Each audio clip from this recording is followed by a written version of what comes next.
Welcome to my how-to successful videos. If you are like me and you don't like to throw away neons that are still working, typically the neon fixture has two neons and you want only to change the bad one. So it's very easy.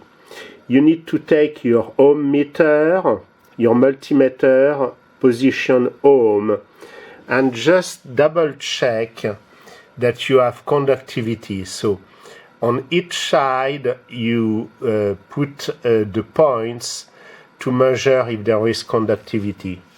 Here I am at 50 ohms, which is good. Now let's go to the other one, and we are going to measure in the same manner. So I go the two contacts, and here you see that there is no conductivity at all. So this one is dead.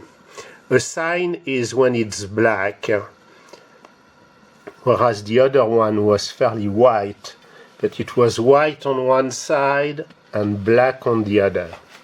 So now let's double check the efficiency. I have 4 fixtures in my basement, and you see when I power on, they're all working. This morning it was all dark. If you have any questions, please ask them through the comment section, and there might be also a link towards an affiliate website where you can order neon parts. Thank you very much for watching this video.